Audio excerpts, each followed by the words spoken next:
I've already kind of hinted at it a little bit, but what's the title of this Bible study? Anybody know other than Esther, the Esther study? What did I title it? Rise Up, right? Because here's the thing is I was kind of skimming through and working on the just very preliminary stuff way back in late August and early September. I thought I wanted to inspire you to act courageously the way Esther did. My hope was that you would lead this study and feel just so motivated to lay down your life for good things. And I don't think there's anything wrong with that. I still want to do that. But I realized today that I should not have named this series Rise Up. I should have named it Bow Down. Because I haven't really talked about Esther at all, or any of the things that I just mentioned to you about rising up and acting courageously. We have barely touched on it because God being the way God is just directed me every single week to things other than I thought that I was going to be talking about. And y'all, this morning, I was on my porch, because that's where I do all the things. Study related, almost always, is on my porch. And this lesson was so thick. And I had such a moment with the Lord. The only posture I could take was face down on the floor. You know that phrase, he floored me? Like he literally floored me today. And I'm not talking about like slaying the spirit stuff. That's not what was going on. But I was just so in awe of him and how he showed himself through this lesson tonight. There's like a greasy spot, because I'm always greasy in the mornings, right there on the floor. And I just thought, I misnamed this whole study. It should have been bow down, or if nothing else, then bow down, then rise up. Because really that has been the posture of my heart, is just constant awe. So we're going to get to see that tonight, and I just pray that he floors you too. If y'all all just need to lay right flat down, it's fine. It will not be weird at all. I'm sure Bible studies all over the country, I'm sure women are doing that. So as I'm teaching, I pray, now y'all pray, because I'm going to be teaching. Y'all pray that your heart is responsive and soft tonight. Okay, just go ahead and take a second and do that. Pray that I can relay what the Lord showed, okay, and that he would reveal himself, because I can't reveal a thing. All I can do is tell you what he said to me. Okay, so let's dive right in, because we do have 2 chapters to cover tonight. It's going to be busy. We need to remember last week, though, even going back a little bit farther than that, a couple of weeks ago, remember Mordecai came to Esther and said, hey, listen, it's possible, it's true, that you have come to your position more than likely for such a time as this. In other words, you are pretty, you are picked, not just for your own personal advancement, but for a kingdom purpose. And so she thought about it, and then what did she do? She said, I think you're right. I'm going to pray, you pray, and then I will go to the king. And so last week, the first part of the session, we talked about her big moment. And did we even hardly harp on it?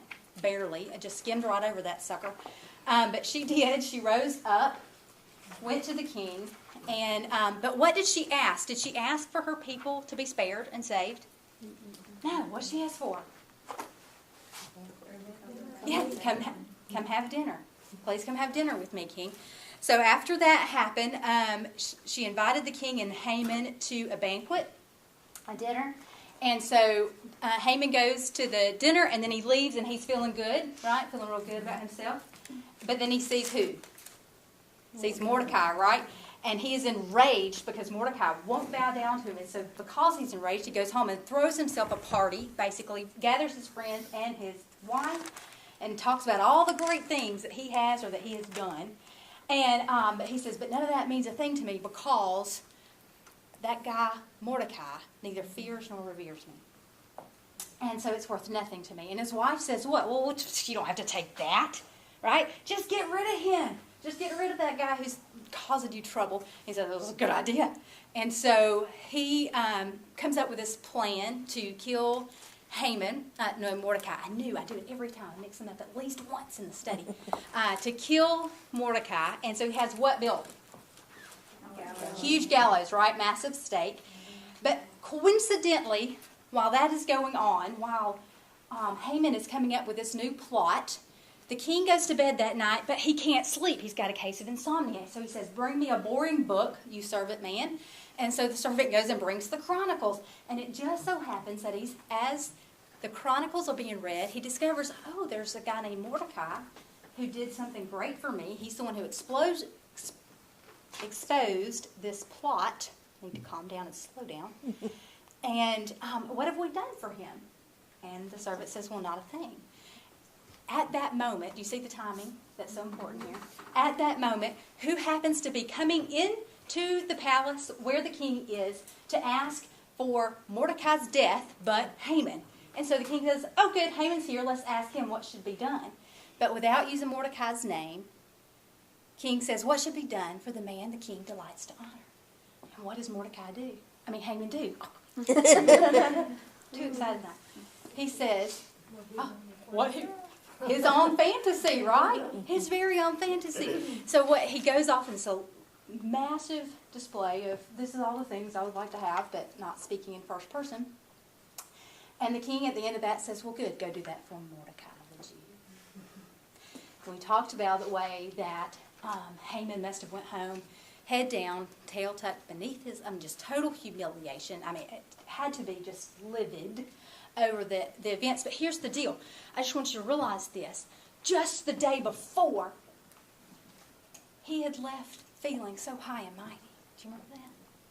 Do you remember that? When he comes in that morning and finds out that he's got to parade around the man that he really wanted to destroy, like he as a second in command, the king, most favored of the king. So where we're going to pick up tonight is it's very important that you understand. He has just left parading Mordecai around town. He goes home, and that is exactly where we pick up. So there's been this massive reversal, right? He thought that he was going to be high and lifted up on the king's horse, but instead his enemy Mordecai is the one that is high and lifted up. There's an amazing reversal, which is completely appropriate because tonight is all about reversals. So we're going to see several, and you are going to love it. I have all confidence. So let's look over at 6:14, right before we hit chapter 7, just so we can wrap our heads around what is going on. While they were yet talking with him, the king's eunuchs arrived and hurried to bring Haman to the feast that Esther had prepared. So stop right there. While they were yet talking to him, do you remember who they were? His wife and whoever else happened to be in the household. So she's talking. Do you remember the last words that she said to him? Okay. She says to him, hey, oh, wait, the guy that you didn't like, his name's Mordecai. Oh, he's a Jew. Oh, give it up. Give it up. You'll never stand against him. You're doomed, basically. As she's saying that, the king's servants came in. You can read it right here. As they were still talking with him. Okay, in that moment, before Haman has time to come up with a new plan, right? The servants get there and say, okay, it's time to go. Got to go to the banquet number 2. And so he has no time to do anything. Just let's get out of the house and go to the banquet. And that is where we pick up tonight. So we're going to read 7:1-2. So the king and Haman went in to the feast with Queen Esther. And on the second day, as they were drinking wine after the feast, the king again said to Esther, what is your wish, Queen Esther? It shall be granted to you. And what is your request? Even to half the kingdom, it shall be fulfilled. So now Haman is in the dinner with the king and the queen. And the king says to his wife, okay, what's the deal? You know, you came to me and said you had a request, but then you just asked me to dinner. And then we had a dinner, and then you said, just come to another dinner. So tell me, what is it that you need? You know, and he really says, I'll be favorable to you. He goes ahead and says to you, hey, whatever it is you need, I'm here. And so I just want you to ponder for a moment all that happened overnight between the first banquet and the second. Yesterday at the banquet, Haman felt really good about himself, didn't he? But what has happened in the time in between? Who has risen up in the king's mind because the king couldn't sleep, so he had a book read to him? Who all of a sudden is at the forefront? Mordecai. I just want to propose this to you. You know, I was thinking that as I was reading, when Queen Esther at the first banquet says, the king says, he asks the same question, what is your petition? What is your request? And she says, my petition and my request is come to another dinner. It doesn't seem real planned out. It doesn't seem like there's a reason behind this, almost like she chickens out. Now, I have no idea if she chickened out or not, but this is what I do know. God used whatever caused her to not speak up at the first banquet to align things in a very particular way, the way he wanted for the second banquet. You got that? So let me just tell you something, y'all. God will use the pauses in your life, the time in between, to set all the things up just the way he wants to set them up. Y'all, he will use even the times you chicken out to his glory, because he is just that good. He is just that good. And you're going to see over and over tonight how many times he uses things that we would never consider, because he is navigating this thing in a very particular way. This is all not chance. It is like a grand orchestra, and he is saying, now you play, now you do your thing, now you do your thing, and it all is working together to this massive crescendo that we're going to see here in just a minute. So we're at the second banquet, and we really should be asking, why are we even having a second banquet? She chickened out at the first one. God, that is the reason why. So don't you doubt what's going on in your life. The pauses are what's you don't understand, why things, just hang on. Don't question God's timing. He's got a good purpose. Y'all, he'll even, think about this, he even used insomnia. Okay? You can't sleep at night. That's okay, God's going to use that too. And not only that, an old history book is what the man read. Did God use it? You bet he did. Every bit of that was so important, vital to his plan. He will use all things. How about this verse that you've heard? He'll use all things for the good of those who love the Lord and who are called according to his purposes, right? Yes, that's right.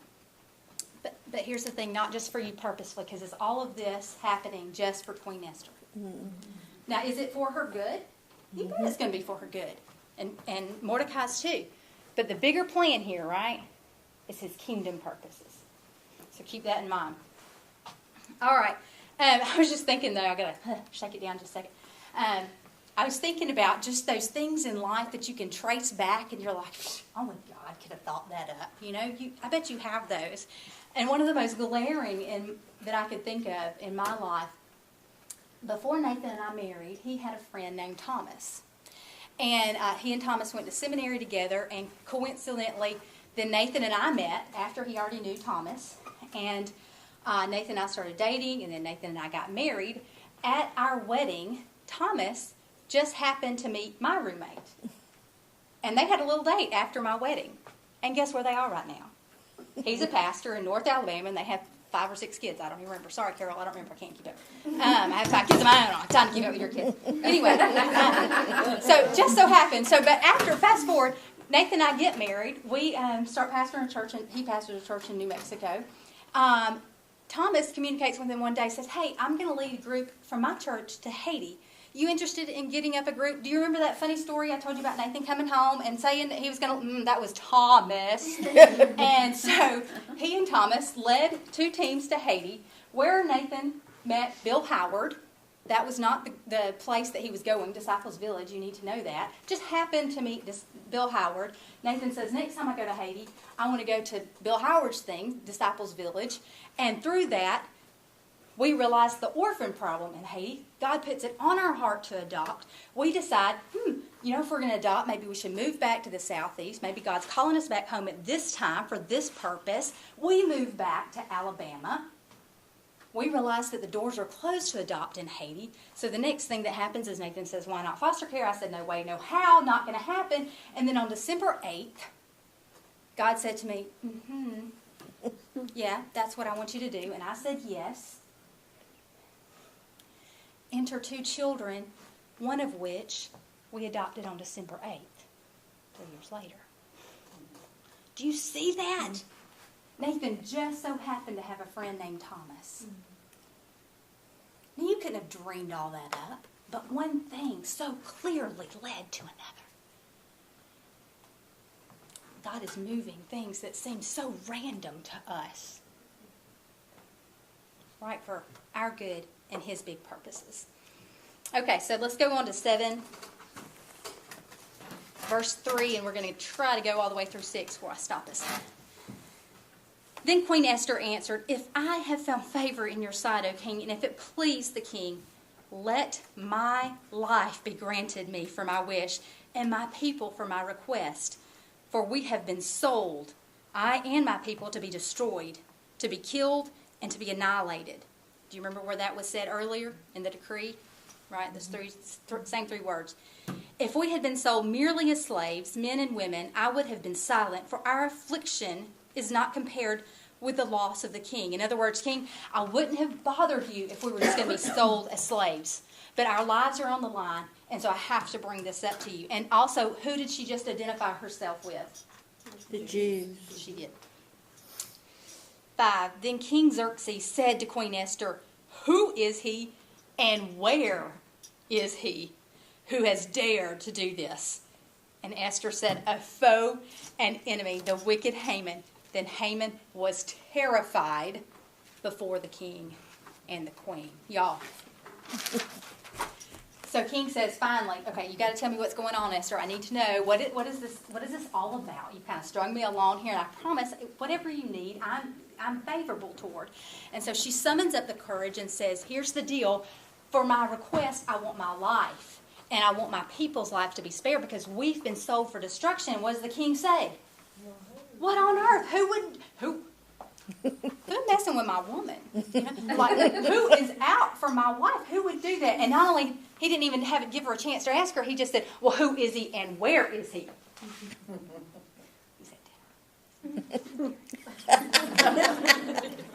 And so she says, "A wicked and defiled Haman," and he sits right there. And don't you know, it says, and Haman was terrified.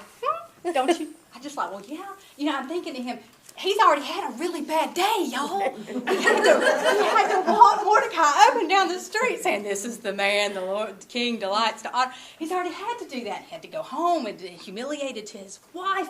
And at this point, he's thinking, if I could just turn back time, you know, forget that stupid edict. Forget that stupid conflict I had with Haman. If I could just go back, I wouldn't make such a big deal out of that. If nothing else, I wish I had just faked sick and not come to this dinner. But God arranged all that to have Haman sitting right there, and the king eye to eye with the man who had it out for his wife. So let's see how the king responds. 7 through 10. "And the king arose in his wrath from the wine drinking and went into the palace garden. But Haman stayed to beg for his life from Queen Esther." Well, isn't that just a major reversal? "For he saw that harm was determined against him by the queen." Mm-hmm. "And the king returned from the palace garden to the place where they were drinking wine. As Haman was falling..." Wait. When did the king happen to walk in? As Haman was falling. As is a time word right here. As Haman was falling on the couch where Esther was. And the king said, "Will he even assault the queen in my presence in my own house?" Okay, get this. Did we even get all the way through? No, we didn't. I'm not even finished. Okay, here's what happens, y'all. So the king is enraged, and so he goes out to the garden to get a minute, like he needs a minute. And I'm surprised he even took a minute. I'm surprised he didn't just say off with his head. But he goes out enraged, and we've already seen, right, what this king's anger can produce, what he's capable of. So he goes out, and he comes back in, and as he comes in, what's happening? But that Haman is falling on the couch where Esther is reclined, think long settee kind of thing. Mm-hmm. Okay, and he's doing what? What is he doing? Begging. He's begging for his life. Now, here's the cool part. The king sees it not as that, though. How did the king see it? Like he's assaulting her. Like he's assaulting her. He's molesting. In my house? You would come against my woman, and then you're going to try to assault her in my house. Now, let me just tell you what's cool about that to me. That's not actually what was happening. But did God use the perception of the king? Mm-hmm. You bet he did. He's already angry. So, God will use other people's anger to allow them to dig their own grave. Okay? King Mordecai's kind of already built his own gallows, as we'll see in a minute. He's already used his pride. But in this instance, the king's anger is what God is using. Because he just can't even see what's really going on. But you do need to know that I'm afraid these are going to fall off. You need to know that what he was doing was way past palace protocol. Okay? So if the king left the room and not just his wife, but anybody from his harem was in the room, any other man should leave. And even if somebody else was present, they weren't allowed to come within 7 steps of any of his women, the king's women. Okay? So what he was doing is way out of line. So he might have thought, but really, what idiot would have tried to molest the king's wife after all that stuff had happened? Do you see how you can change? God can even take somebody's wrong perception of the situation and work it the way he wants to work it. Because look what comes next, y'all.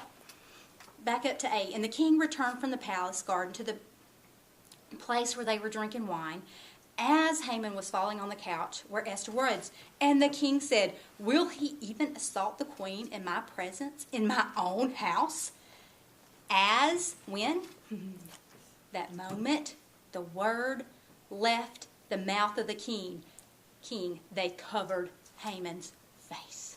He didn't even get a chance to explain, y'all.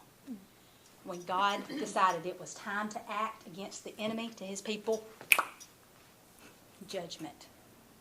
He didn't get to defend. He didn't get to justify. It is just judgment. Then Harbona, one of the eunuchs in attendance on the king, said, moreover, the gallows that Haman has prepared for Mordecai, by the way, he's the one whose word saved the king, just happens to be standing at Haman's house, 50 cubits high. So a servant comes over and says, Haman's fate's already sealed. They've already covered his face, okay? This is what's going to happen. And the servant says, conveniently there's a gallows built. It's the one that Haman built for Mordecai. Remember, Mordecai's the one who exposed the plot on you and who saved your life. Do you understand what this is implying to the king? It's like Haman was trying to get the guy who saved you, king. So if I had a bodyguard and I knew somebody was out to get my bodyguard, I would think what? They're maybe out to get me. So the servant subtly says, he aligns the king and Mordecai and says, maybe Haman was in on some bad stuff against you from the beginning. Verse 10, and the king said, hang him on that. So they hanged Haman on the gallows that he had prepared for Mordecai. Then the wrath of the king abated. Do you remember the last words that Haman's wife said just before he was hurried off to the banquet? If Mordecai is the man that you're up against, you will surely fall. Absolute prophecy over his life. God used even the king's wrong perception of the situation to destroy the enemy of his people. Here's the ironic part, y'all. What is Haman actually hanged for? Was it doing anything wrong to the king? What was the real reason the king had him killed? Because he thought he assaulted the queen. He's actually being killed for something he didn't do. And a death on the gallows was actually a traitor's death. He died as a traitor, but that wasn't his actual crime. But God used that to kill the enemy of his people. Incredible to me. So very incredible. Okay, let's look at 8. But we still have a problem, right? Do you realize we still have a problem? Mm-hmm. Okay, the enemy of the Jews is dead at this point. He's gone. Haman's gone. But we still have what out there? An edict, right? And what do we know about edicts of the Medes and the Persians? They cannot be reversed. They are irrevocable. So we still have an issue. We're fixing to hear about it. And we're going to see a couple of reversals, though, before we get there. That's the theme. Look for every reversal tonight. Verse 1. On that day, King Xerxes gave to Queen Esther the house of Haman, the enemy of the Jews. And Mordecai came before the king, for Esther had told what he was to her. And he took off his signet ring, which he had taken from Haman, and gave it to Mordecai. And Esther set Mordecai over the house of Haman. Okay, I went through two there, but there's two reversals that actually happened first. What does the king do with Mordecai's enormous wealth? Because he has a lot of money. He's a very rich, powerful man.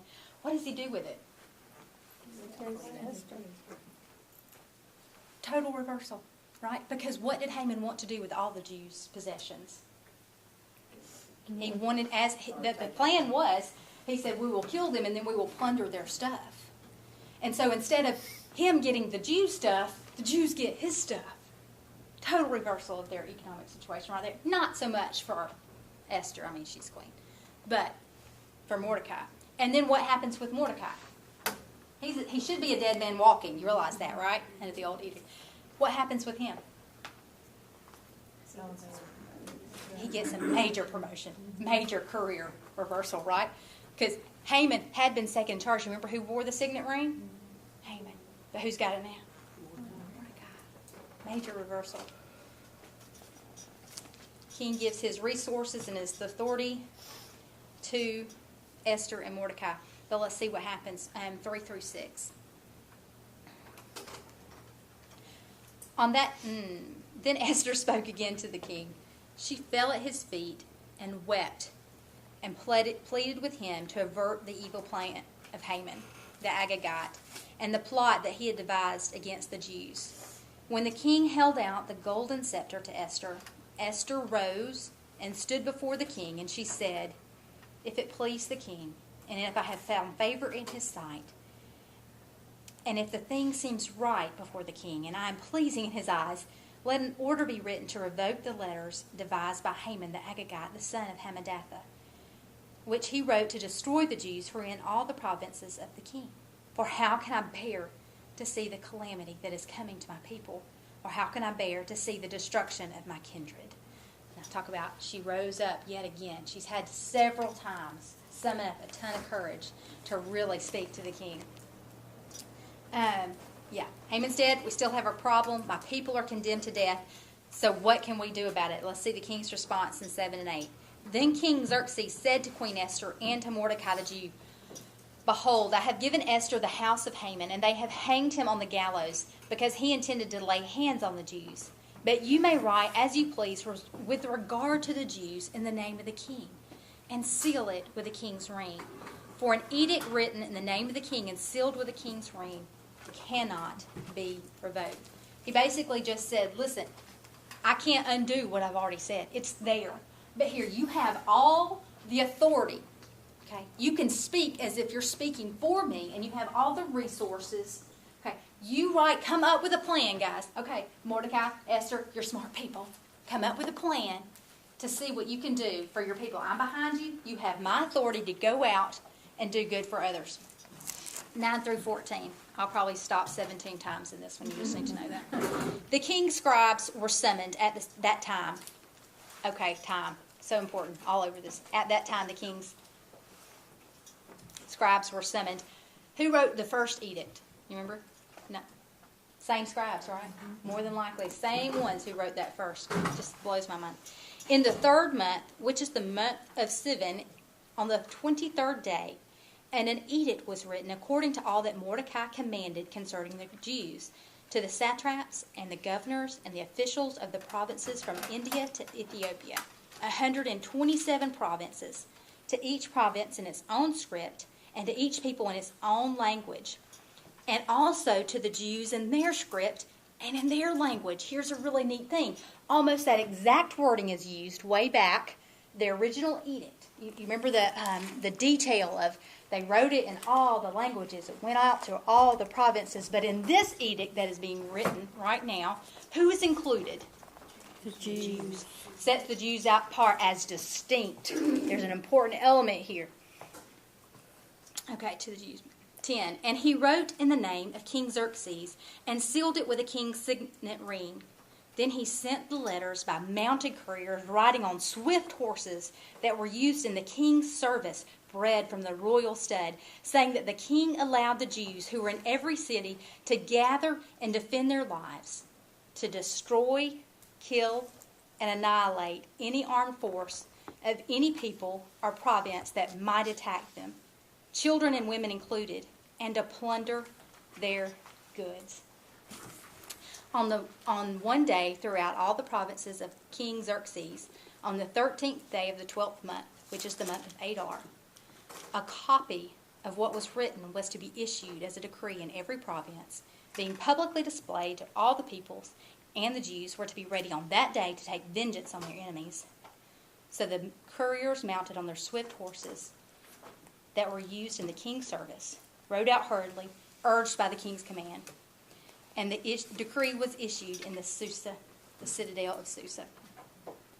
So he brings in the scribes, and Mordecai, now acting as the leader, writes a new edict. And did you get what the new edict was?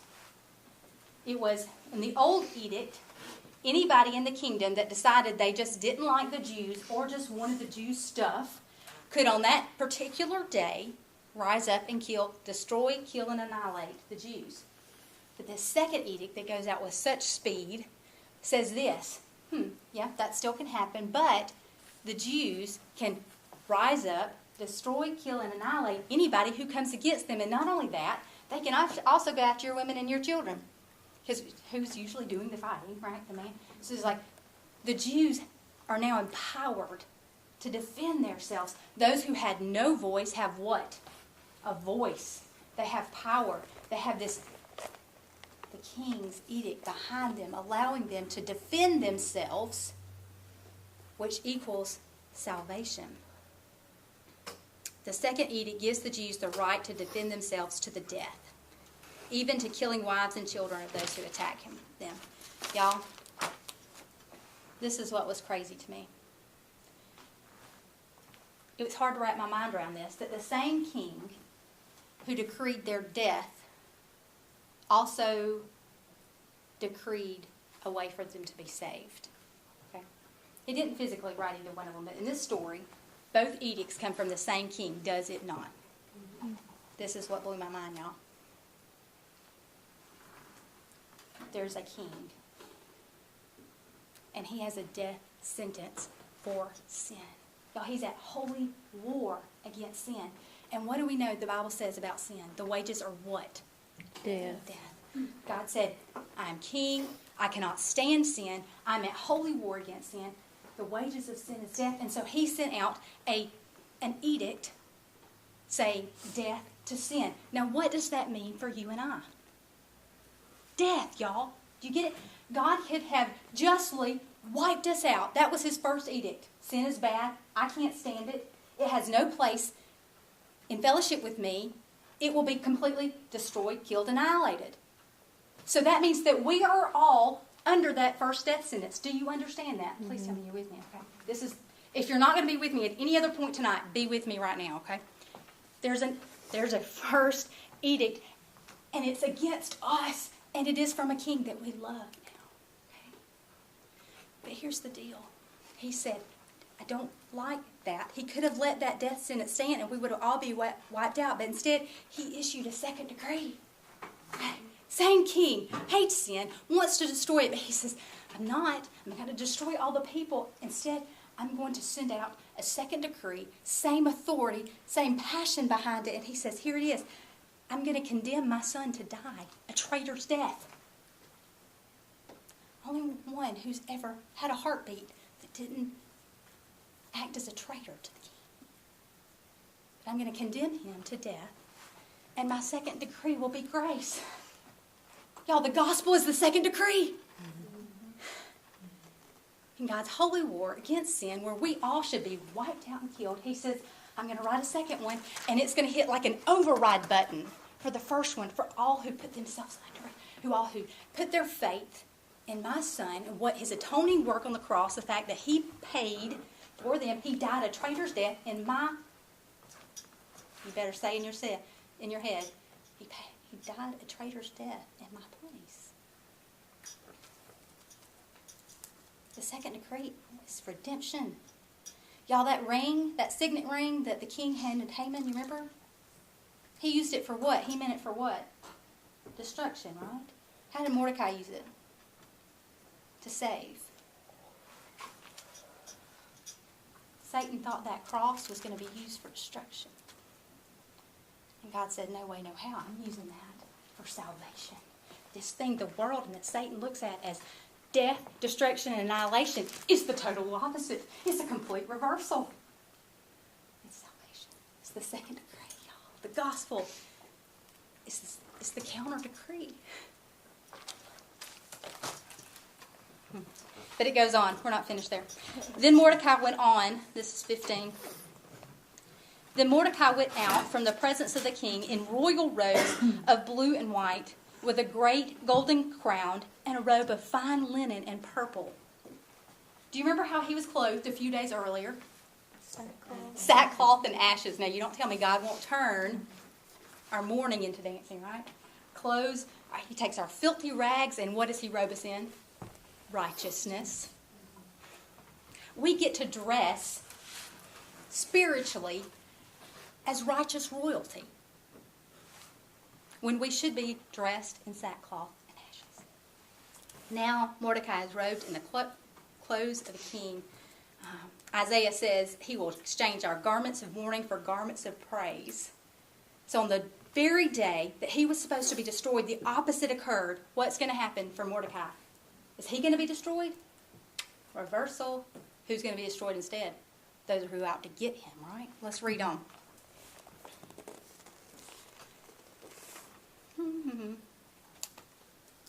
And this, let's just start back at 15. Then Mordecai went out from the presence of the king in royal robes of blue and white, with a great golden crown and a robe of fine linen and purple. And the city of Susa shouted and rejoiced. The Jews had light and gladness and joy and honor. And in every province and in every city, wherever the king's command and the edict reached, there was gladness and joy among the Jews, a feast and a holiday. Y'all, the last time an edict went out, it was not a joyous celebration. Do you remember? It was, the entire city was in chaos and confusion. There was mourning and wailing cry. The second edict of salvation has gone out, and it is jubilation. It is total delight. It is total excitement. There's relief. It has been a reversal. I love this one. I'm so glad that this is hilarious to me.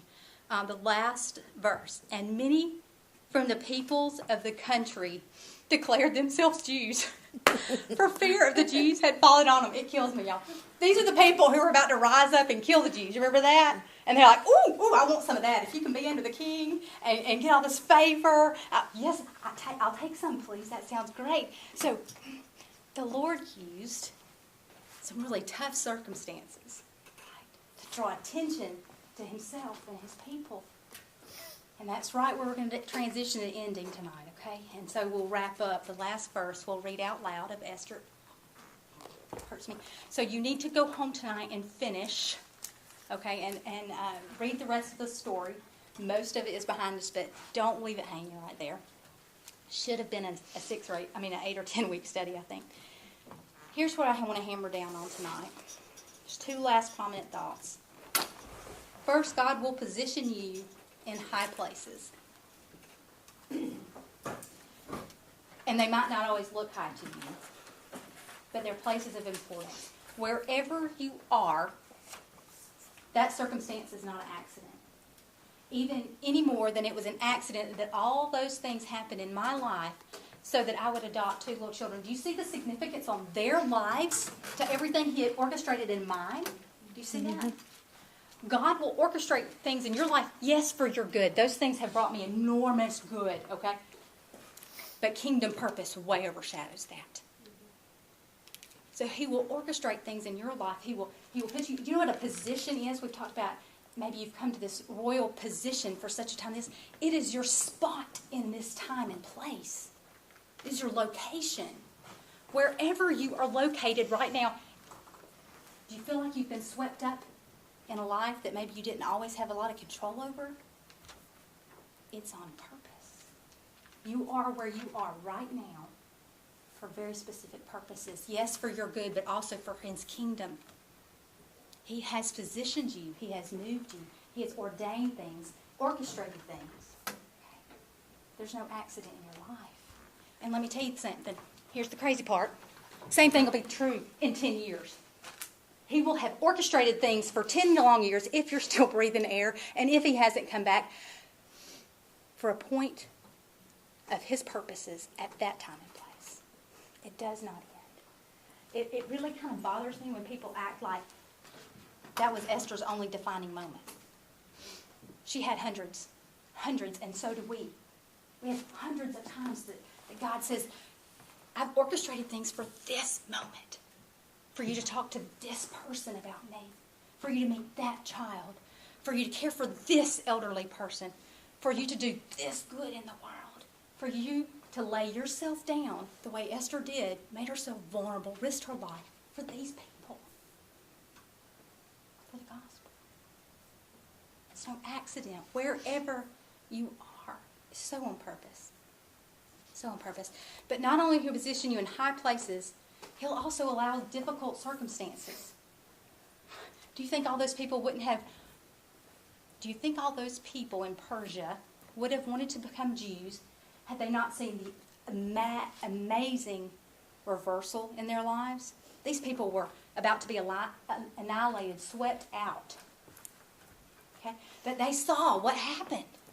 Nothing testifies to God's greatness like a big reversal in somebody's life. A major change of events. When you say, oh my goodness, that had to be God. But that doesn't come if there's not a really bad, hard thing for God to reverse. There has to be something for God to reverse. So you just need to know the tough circumstances that you're facing. The same God that has orchestrated all the good things and the positions in your life that he wants you to leverage, he also allows the tough things that he will redeem and reverse. If you are under his will and you are spirit-led, I promise you he will. He's going to use every bit of it for our good and his good purposes in the kingdom. The second thing, and this is probably the major theme of Esther. In this life, circumstances beyond your control might make you feel threatened. In this life, circumstances beyond your control might make you feel threatened. But you do not live a threatened life. If you are in Christ, under his will, and like I said, spirit-led, listening to him, you don't live a threatened life. There's not one thing, not one power that can touch you. Nothing has authority over you. Not that health issue, not that marriage issue, not your ex-husband, not your financial situation, not your crooked or ungodly boss, not your conniving coworkers, not that false rumor, not your past. None of that has any say over you. None of it has the final word. No circumstance in your life has the final say. The only power that any of that, any people or any circumstances have is that which God gives them. Do you hear me? And just like he gives, he can on a dime take it away. Did he allow Haman to have some threatening edicts? Yes, he did. But when he was ready to act, did God move? Reverse that thing on a dime in a day. Less than a day. God might allow them to have some sway over you for a time. But when he's ready to act, he's going to act. They've got nothing on you. Nothing in this life can touch one who's hidden in Christ. It's just impossible.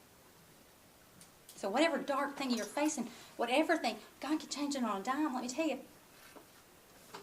I wish I could tell you that hard circumstances and evil people would never come up against you. Okay, but I believe that that's the prosperity gospel and not at all a part of what the gospel says. Okay, because we live in a fallen world, and if you read most of the Bible, it says, yeah, we're going to partake in the sufferings of Christ. Okay, but nothing is going to have the final say. Nothing's going to have the final say. Y'all get this. I've said this before and I mean it. We think that we have all these problems. Our biggest problem is our sin problem. And Jesus declared it is finished. Even it doesn't have the final say. And listen to this. This is what, because nothing can touch you, because God has the final say, you are free to walk out these doors and rise up to whatever God calls you to do. Whatever he calls you to face, whatever child he calls you to adopt, whatever place God calls you to go, whatever thing he asks you to do, you can rise up to that knowing that I'm in Christ. I'm hidden in Christ. Nothing can touch me unless he says it's time for her to go. Bring her home. Then it's, okay, then we're in heaven. That's okay. Y'all, we can live in such freedom. Things might feel threatened, but we don't live a threatened life. We are not under threat. That is so good. I've got no words for it. We get to go out in freedom and power and authority to do whatever he asks us to do. And he wrapped it up so beautifully, he didn't tell me that until about 15 minutes before y'all were walking in. I guess it is okay that I named it Rise Up, but before we do, we got to bow to him. Realize his sovereignty. Realize the way he has us. Totally. Psalm says he goes behind and before. Y'all don't have to get mad about people who treat us wrongly. You know what? God's going to use that. He can use Haman. We don't have to worry about as people talking bad about us. God's going to use even that.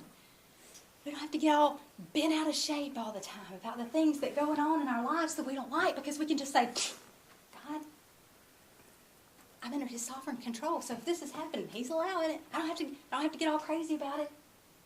Yes, he's going to use it. I can just walk in relaxation and confidence and get this word.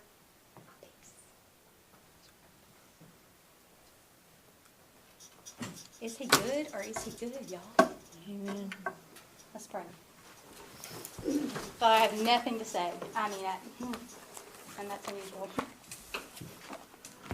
I just pray you do that thing you do in hearts and lives, despite me, through me, whatever, Father. Just take your word, plant it, and let it bear so much fruit in these women through this book of Esther.